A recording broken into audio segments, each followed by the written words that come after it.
और कभी सांसारिक माया मोह में लिप्त हुए लोगों के ऊपर भी जिम्मेदारियां आई, और जैसा लोगों को प्रेरणा मिला वैसा लोगों ने उस काम को अंजाम दिया, पूरा किया। आज इस सतयुग तीर्थ की पावन धरा पर बैठ करके जब हम इस साधना के पथ को आगे ले जाने का हर संभव प्रयास कर रहे हैं, आप लोग अथक मेहनत करके 1 घंटे, 1.5 घंटे, 2 घंटे बैठते हो, नाम जप करते हो, मालिक का दिया हुआ नाम, और ये नाम जब आप जप करते हैं तो आपकी कड़ी अब जो शुभारंभ हुई है वो कड़ी अनवरत जुड़ती चली जाती है। जैसे कल पूर्णिमा की पावन तिथि पर अपने लोगों ने यज्ञ वेदी पर बैठ करके जब हवन किया, तो इस आश्रम पर जब से माता पूर्णिमा का हवन शुरू हुआ, तब से कल का जो हवन था वो पूर्ण रूप से शुद्ध और सात्विक हवन था। और उस हवन से, यज्ञ कुंड से शक्ति के आरंभ का एक प्रभाव था। थोड़े समय के बाद वो चीजें आपको मिल जाएंगी जिसके लिए हम आप सब लोग प्रयास कर रहे हैं। यह है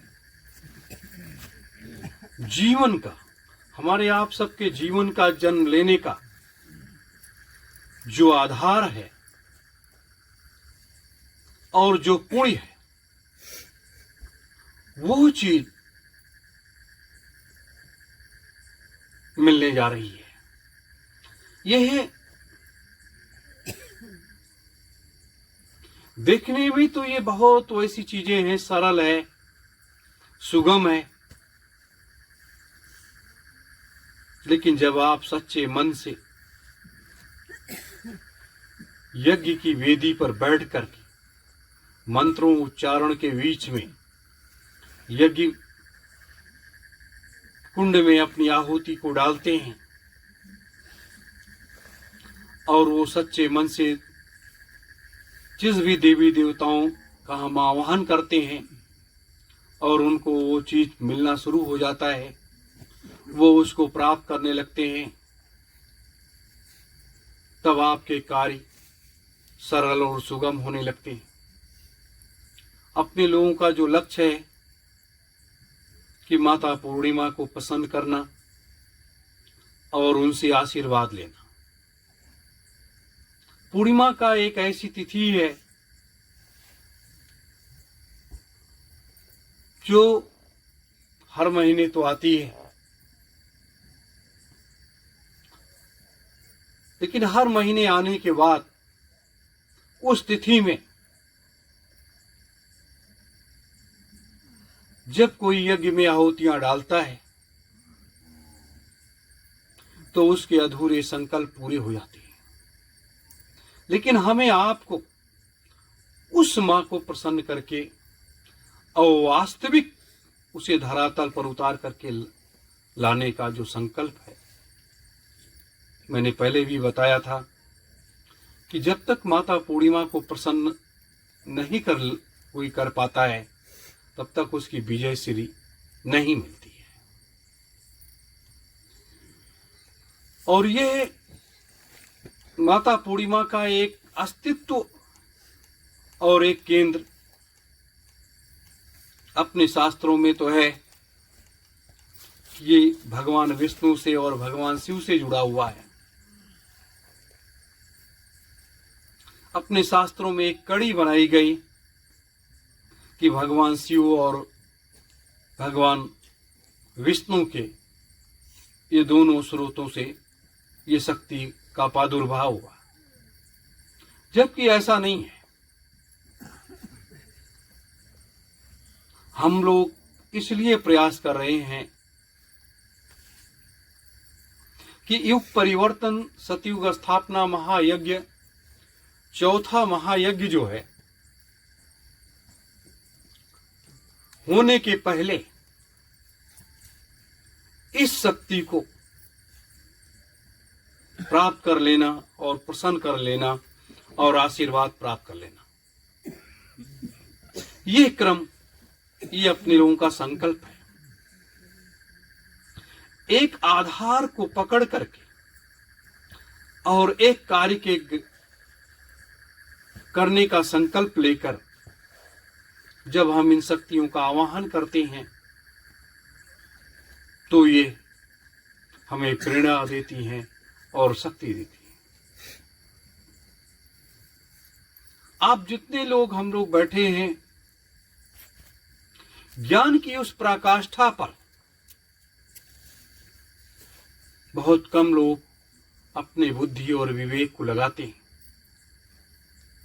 ज्ञान की वो पराकाष्ठा क्या है?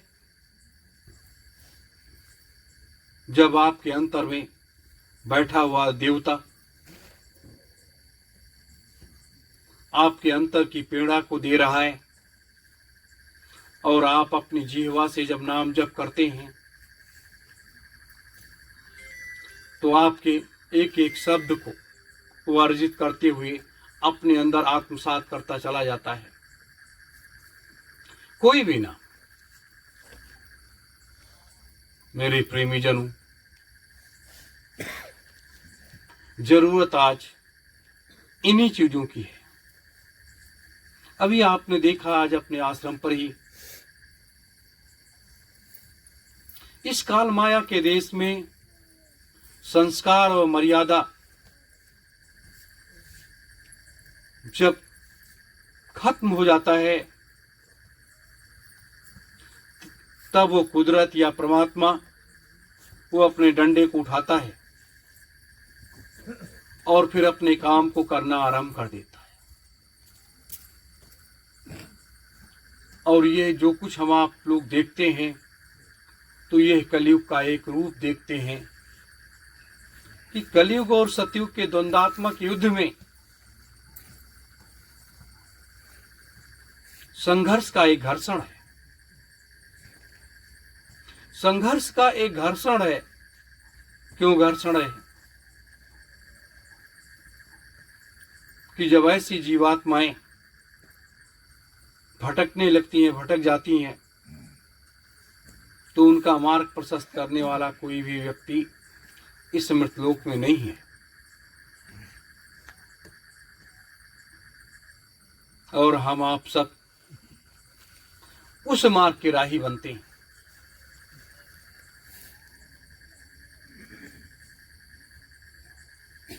इसलिए कल शाम को भी आप लोगों ने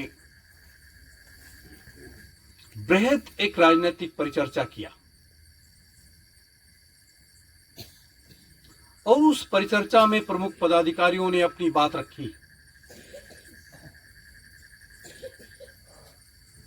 जीवन के इस मूल आधार में यह सबसे बड़ी चीज है कि युग परिवर्तन, युग परिवर्तन का कार्य हम आप जैसे लोगों को मिला। लेकिन युग परिवर्तन का कार्य तो मिल गया आपको, लेकिन आप उसको अपने अंतर में आत्मसात नहीं कर पा रहे हो। अपने अंतर में आत्मसात करने का मतलब कि आपको सबसे पहले अपने को पहचानना होगा। और जब यहाँ जितने भी बैठे हुए लोग हैं, जब आप सब लोग अपने को पहचान लोगे, इतना ही पहचान लोगे कि हम आप सब एक साधारण से इंसान हैं, इस मृतलोक में क्यों भेजे गए हैं, उसका अभिप्राय क्या है।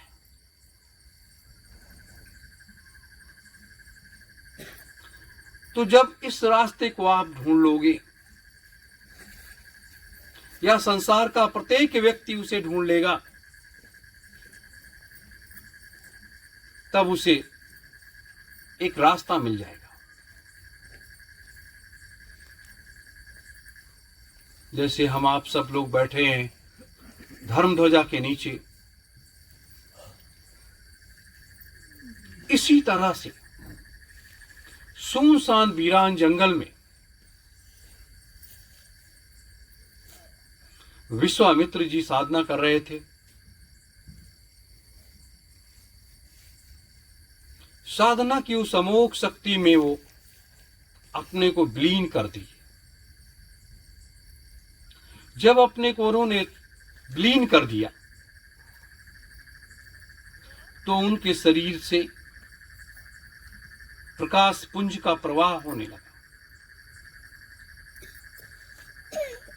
प्रकाश पुंज का जब प्रवाह होने लगा, तब कि ब्रह्म ऋषि की उपाधि उनको मिल ही चुकी थी,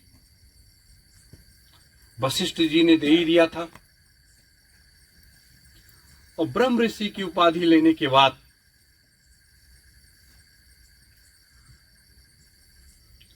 अपने शक्ति को किस प्रवाह की तरफ, किस धारा की तरफ मोड़ा जाए,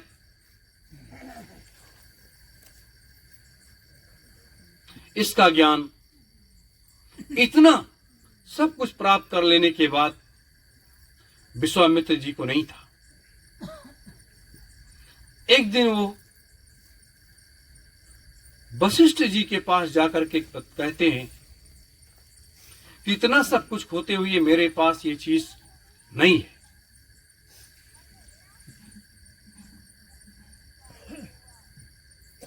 तब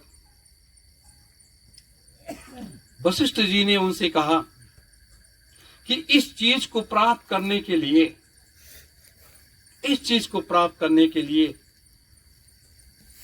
आपको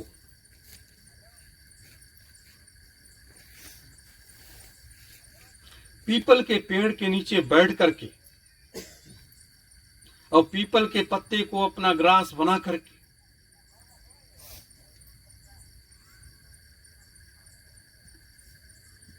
जब आप पीपल के पत्ते को खाना शुरू करोगे और किसी जहां भी बैठोगे, आप उस नदी के जल को आप अपने अंदर ले जाओगे, फिर वो चीज आपको मिल जाएगी। लेकिन आपको तब भी साधना करनी है।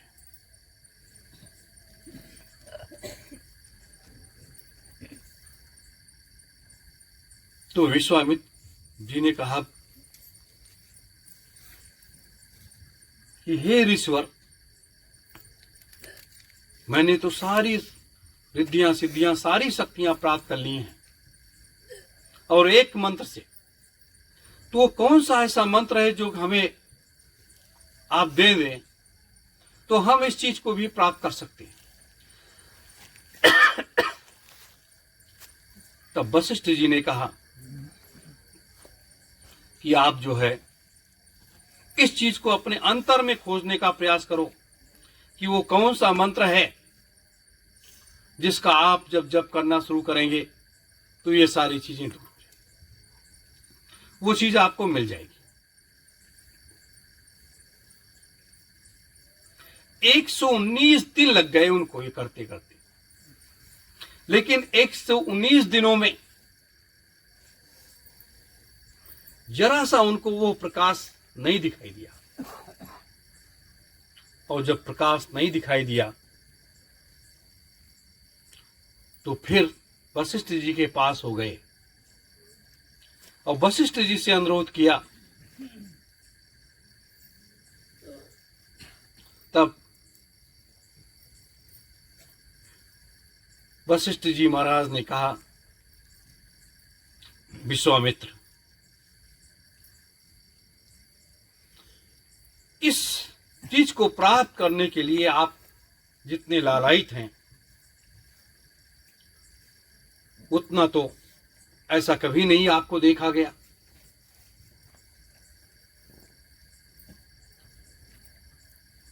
तब कि विश्वामित्र को भी ज्ञान था।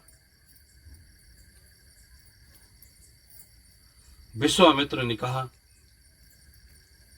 ऋषिवर, इस चीज को मैं इसलिए प्राप्त करना चाहता हूं कि जब ब्रह्म सत्ता इस मृतलोक में आएगी, हमें उनकी आवश्यकता पड़ेगी, उनको हमारी आवश्यकता पड़ेगी। उस समय वो ब्रह्म सत्ता को, उस शक्ति को हमें उस चीज को देना पड़ेगा।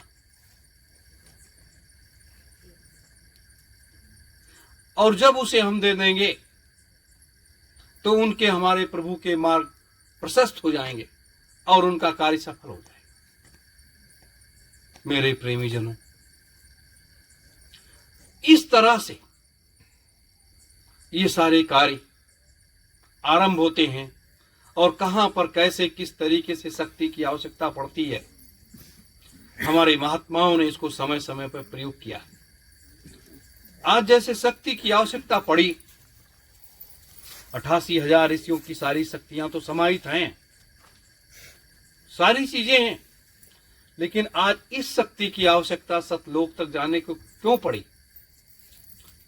क्योंकि आपके रोम रोम में जब उस शक्ति का प्रकाश हो जाएगा,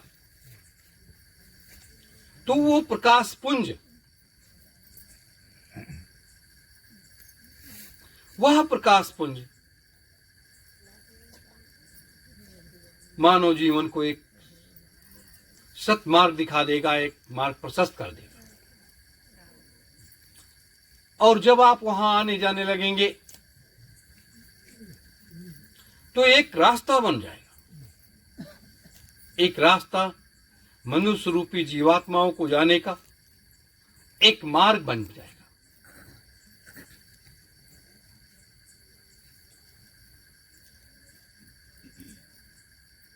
और इस रास्ते को अभी तक कोई बना नहीं पाया।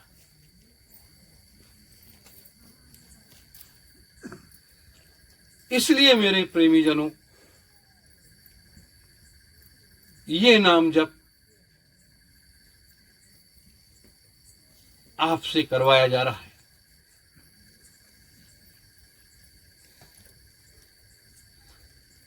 और जब ये ज्ञान है कि एक दिन हमें इस संसार को छोड़ करके जाना है, तो संसार को छोड़ने के पहले हमें उस चीज को प्राप्त कर लेना चाहिए जो इस मृत लोक का वास्तविक संजीवनी है। ये जो है, ये 5 नाम, ये एक संजीवनी है जो शक्ति भी देता है, प्रेरणा भी देता है, हमारे अंदर उत्साह भी बढ़ता है। और ये गुरु का एक अमोलक शब्द है। और शिव का ये अमोलक एक शास्त्र है, शस्त्र नहीं है। ये 5 नाम शिव का शास्त्र है। शिव का शास्त्र इसलिए है कि समस्त लोकों में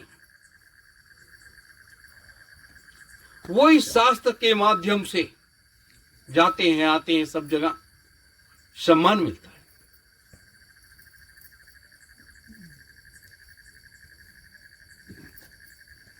तो आज हम आप जैसे लोगों को करने की प्रेरणा मिली, अपने लोग कर रहे हैं। जैसे बहुत से लोग सुबह चले गए। साधना का मार्ग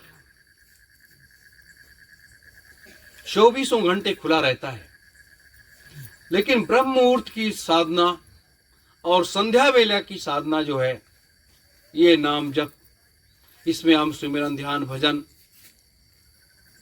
सब कुछ करते हैं।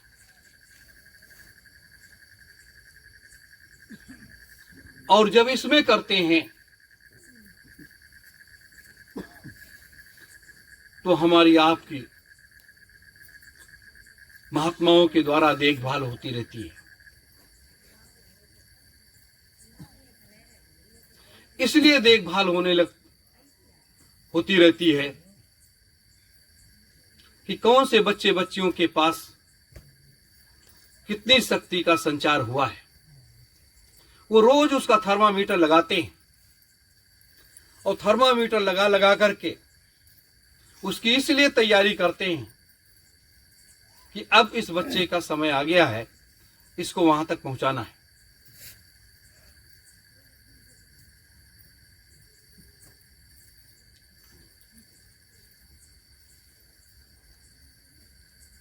मेरे प्रेमी जनों, ये बताने की आवश्यकता इसलिए पड़ी आपको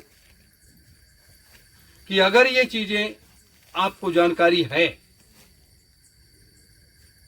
तो कभी भी व्यक्ति भटकाव की तरफ नहीं जाएगा, भटकाव की तरफ नहीं जाएगा। आज जब हम आप सब यहां समस्त देवी देवताओं का या अपने गुरु का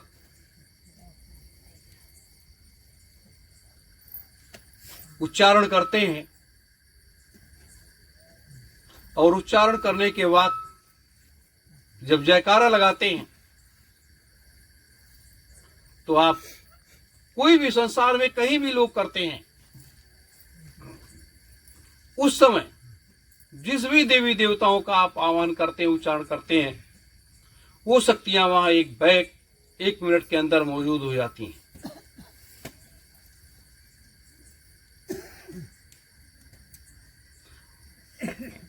और जब वो शक्तियां विद्यमान हो जाती हैं तब उनसे जो भी काम आप लेना चाहो ले सकते।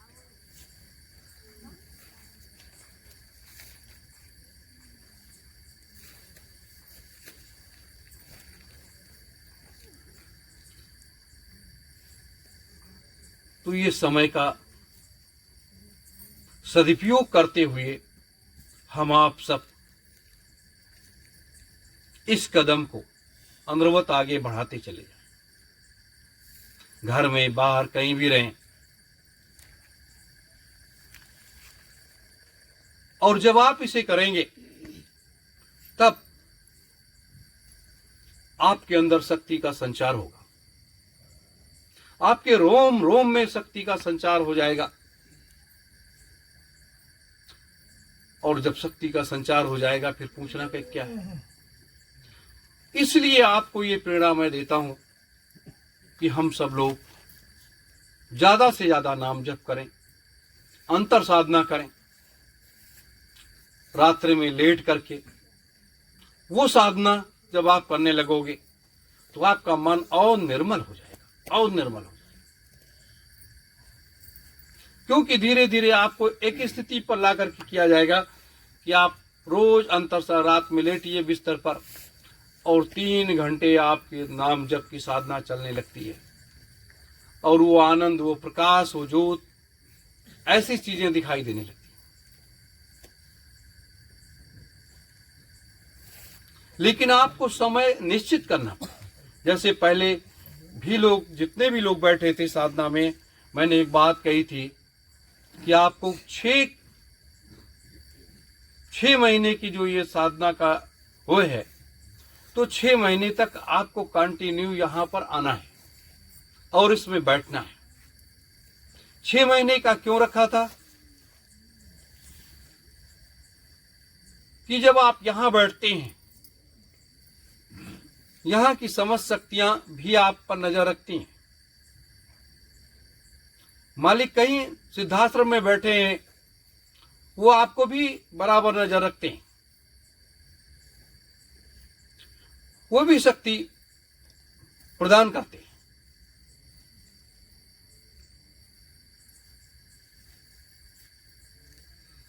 तो इस चीज को प्राप्त करने के लिए क्रम टूटना नहीं चाहिए। और जब व्यक्ति का क्रम टूट जाता है तब वो पीछे पीछे रह जाता है, उसका रेस पीछे हो जाता है। अब जितने लोगों का क्रम नहीं टूटा है, अगला जून का महीना आ रहा है, जून और जुलाई में उनका लगभग 6 महीने पूरा हो जाए। तो जब 6 महीने उनके पूरे हो जाएंगे साधना के,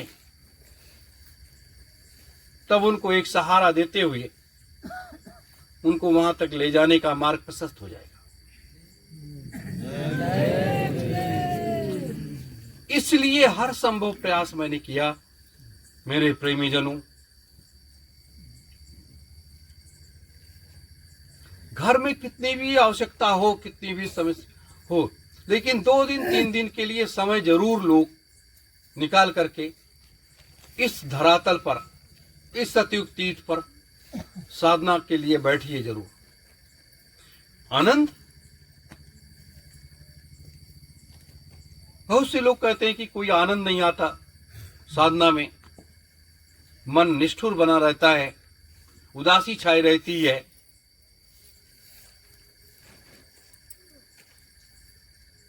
आनंद जब आप साधना करते चले जाओगे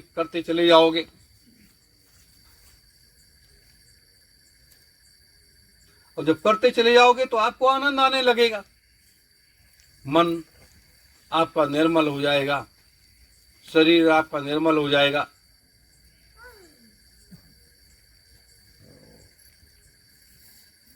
इसलिए अपने घरों पर भी रह करके साधना, अगर माला नहीं है, माला से नहीं कर पा रहे हो, आप माला गले में डालो, गले में डाल दो और बैठ जाओ। ऐसे धीरे धीरे करके अपने मुखारबिंद से बोलो, नहीं बोलो कोई बात नहीं, दोनों चीजें।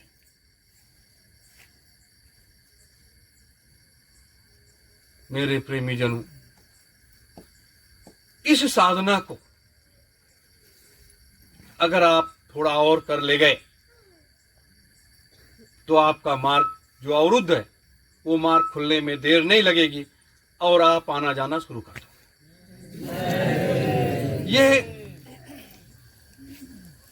ये हमारा आपसे इसलिए कि कल आप लोग निकलने का प्रयास करोगे और कल जब आप निकलने का प्रयास करोगे तो अन्य व्यवस्थाओं का भी संचालन आपको करना है,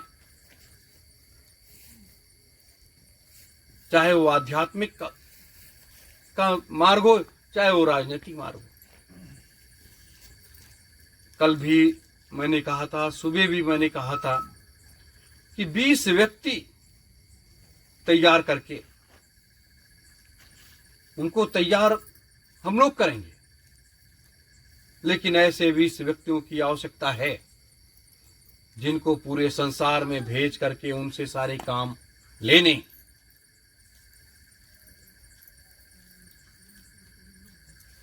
अब ऐसे 20 लोग अगर निकल आए तो कल ही उनको बैठाला जाए, जो समय है अपने पास उसका सदुपयोग किया जाए।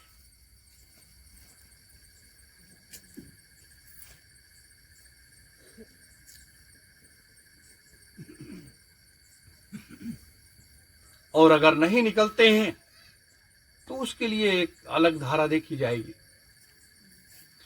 क्योंकि समय, कल भी मैंने कहा कि परिवर्तन आपके धर्मध्वजा के पास आकर के खड़ा हो गया। अब जब वो आपके पास आकर के खड़ा हो गया तो आप उसे किधर आप भेजोगे? पूरब भेजोगे, पश्चिम भेजोगे, उत्तर भेजोगे, दक्षिण भेजोगे, किधर भेजोगे? लेकिन जिधर भी भेजोगे उसका थोड़ा सा मार्ग तो आपको तैयार करना पड़ेगा। वो जाकर के हफ्ते भर में सारा काम करके चले आए,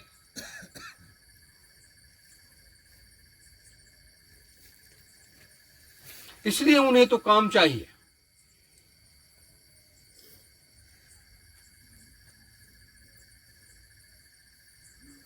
ये बातें मैंने आज इसलिए चर्चा में किया है कि आपको इसका जरूर ज्ञान रहे। जिस तरह से भगवान राम जब बैठते थे वो ब्रह्म सत्ता थे। तब भी हनुमान जी को बुला करके, जामोन जी को बुला करके और उनसे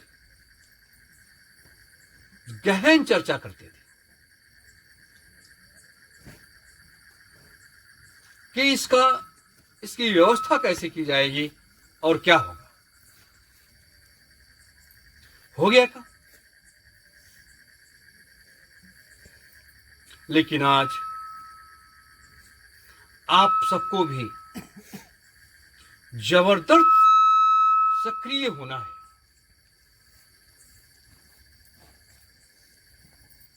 और आगे बढ़ना।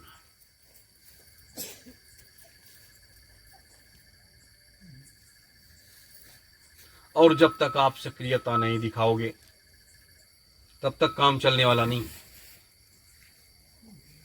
क्योंकि समय की एक सीमा रेखा है कि इतने समय के अंदर अब ये काम होना है।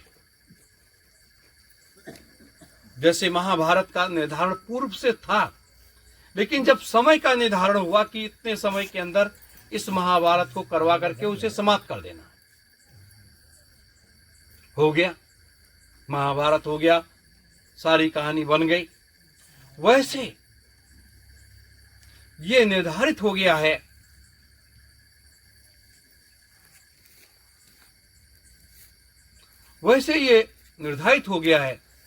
कि सतयुग अब कब आएगा। सतयुग की वास्तविक तारीख क्या होगी, ये अगले जून के कार्यक्रम में इस तारीख की घोषणा भी हो जाएगी। किस तारीख में आएगा, कैसे आएगा, ये जून के कार्यक्रम में निर्धारित हो जाएगा। निरंजन भगवान की जय, भैया की जय। दूसरी चीज कि ये सतयुग तीर्थ की पावन धरा है और सतयुग तीर्थ की पावन धरा पर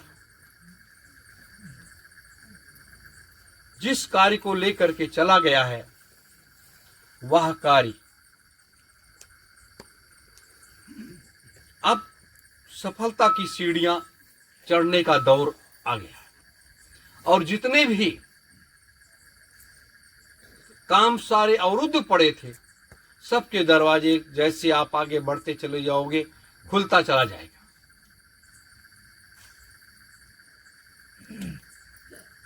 मेरे प्रेमी जनों,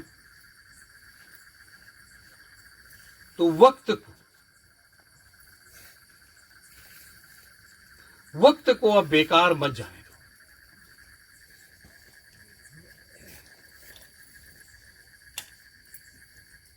अगर इतने लोग बैठे हैं, इतने में से किसी ने अपने समय को बेकार कर दिया तो वह जो है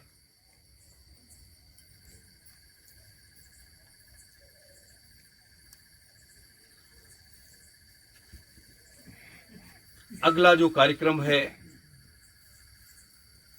20, 21 और 22, 3 दिन का कार्यक्रम इसलिए रखेंगे, 5 दिन 7 दिन लोग भागने लगते हैं, लेकिन 3 दिन के कार्यक्रम में सुबह भी कार्यक्रम, दोपहर में भी कार्यक्रम और शाम को कार्यक्रम, तीनों समय कार्यक्रम होगा। और जो भी आश्रम पर आए उससे पहले ही दिन कह दीजिए कि अगर जाना है तो कल ही आप चले जाइए। कोई भी किसी भी जिले का हो, कोई भी पदाधिकारी हो, कार्यकर्ता हो, कोई भी हो, तो वो तुरंत वापस चला जाए, क्योंकि जब इस कार्य को आरंभ किया गया है और उस पर गति दी जा रही है और उन चीजों को समाहित किया जा रहा है और उन शक्तियों का समावेश आपके अंदर करने का हर संभव प्रयास शुरू किया गया है, तो आप इधर उधर भागे रहोगे। तो आपको अगर कोई चीज नहीं मिली तो आप कहोगे हमें तो मिली नहीं, हम भी तो गए थे वहां। तो जब आप प्रसाद वितरण में थे ही नहीं तो आपको क्या मिलेगा। तो ऐसी स्थिति में इस 3 दिन के कार्यक्रम में 20 तारीख को लोग दोपहर तक, शाम तक आ जाएं और 24 तारीख की सुबह साधना करने के बाद लोग निकल जाएं।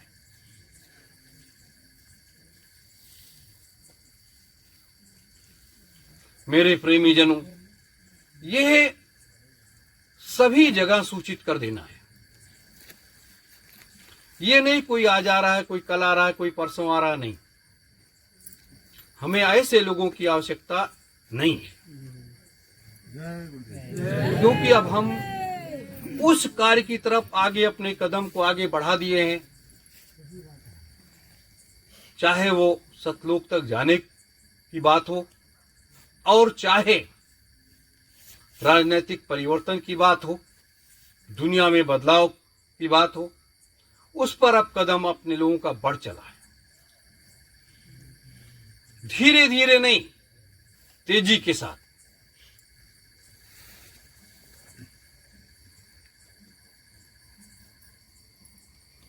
लेकिन खंडित, जैसे ये चुनाव हो रहा है लोकसभा का, अगर खंडित जनादेश आएगा तो उसमें जो भी होगा, तो यहां तो खंडित जनादेश की आवश्यकता नहीं है। मेरे प्रेमी जनों, इसलिए इस चीज का बहुत विशेष ध्यान रखना है, समय का। और इतना ध्यान रखना है कि ये समय हमारा जाया न जाने पाए, कि एक दिन का समय 1 वर्ष बीत जाता है,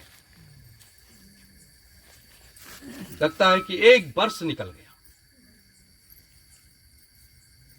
कि जब समय का निर्धारण हो जाता है, सारी व्यवस्थाएं हो जाती हैं, तब उसमें अगर समस्याएं खड़ी होती हैं तो उसमें हम आप सबकी कमजोरी साबित होती है। इसलिए अगले कार्यक्रम से बहुत अनुशासित बन करके और इस कार्य को अंजाम देना है।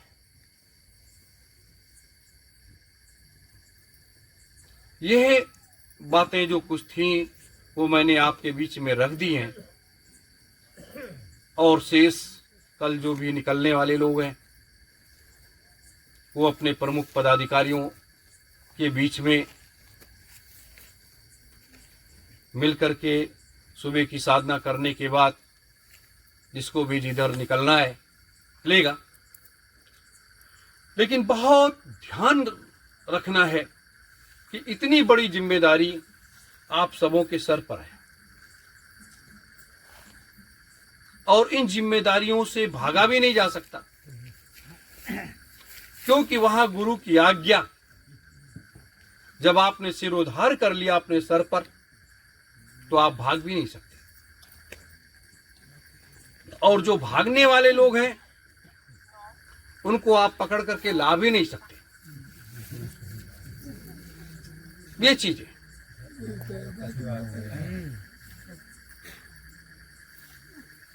अब अपने मालिक की, गुरु की बड़ी असीम दया है, बड़ी असीम कृपा है कि हम आप जैसे लोगों को उन्होंने इस योग्य बना करके तैयार किया है। और उस तैयारी में कोई कमी उन्होंने नहीं रखी है। अगर कोई कमी है तो वो हम लोगों की कमी है, और हम लोगों की कमी इस आधार पर है कि ये तो ऐसे चलता रहेगा, देखा जाएगा। ये ऐसे नहीं चलेगा और ना ऐसे देखा जाएगा। आप पीछे छूट जाओगे कोई बात नहीं, लेकिन आगे चलने वाला व्यक्ति वो चलता चला जाएगा, अपने काम को पूरा कर लेगा और आपको उठाने भी नहीं आएगा। क्योंकि ये दौर होता है, ये समय होता है, जब सारा कार्य हो जाता है तब वो याद करता है कि हाँ हमारे ये लोग थे, कहाँ हैं, कैसे हैं, किन परिस्थितियों में हैं, उनको लेकर के आया जाए। लेकिन जब प्रसाद बढ़ जाता है तो वहाँ कुछ बचता नहीं है, तो वहाँ एक खाली ये रह जाता है कि हाँ लोग यहाँ पर आए हैं और उनसे सत्योम हो गया, जय गुरुदेव हो गया, बस। इसलिए मेरे प्रेमी जनों, और आश्रम की बहुत कुछ ऐसी व्यवस्थाएं हैं जिसको मर्यादा में व्यवस्थित करना है, बहुत जबरदस्त व्यवस्थित करना है कि आने वाला समय हर मोड़ पर आपसे कलयुग टकराने का प्रयास करेगा, हर मोड़ पर। तो उससे बचना भी है और उसको रोकना भी है, दोनों चीजें। तो आपके अंदर समाहित आध्यात्मिक शक्ति के बल से आप उसे रोक भी सकते हो और हर संभव प्रयास करते हुए अपने रास्ते पर चलते चले चलोगे। यह आज आपको समझाने का मेरा मार्ग था, समय था। मैंने आप सबको समझा दिया, बता दिया।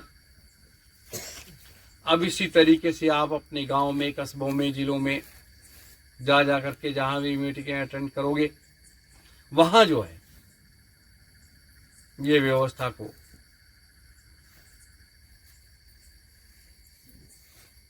मेरे प्रेमी जनों, ये कुछ बातें थीं, मैंने आपके बीच में रखी हैं।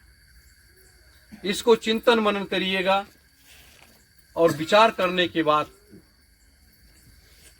जैसा भी लगे वैसा करने का प्रयास करिएगा, क्योंकि अब 1500 व्यक्तियों की टीम अपने को तैयार करनी है और 20 व्यक्ति ये तैयार करनी है। तो 20 व्यक्तियों को कि इधर तैयारी शुरू कर देंगे और उधर गुरु पूर्णिमा में 1500 व्यक्तियों की तैयारी शुरू कर देंगे। बस इन्हीं शब्दों के साथ आप सभी धर्म प्रेमी गुरु भाई बहनों को सादर सत्योम जय।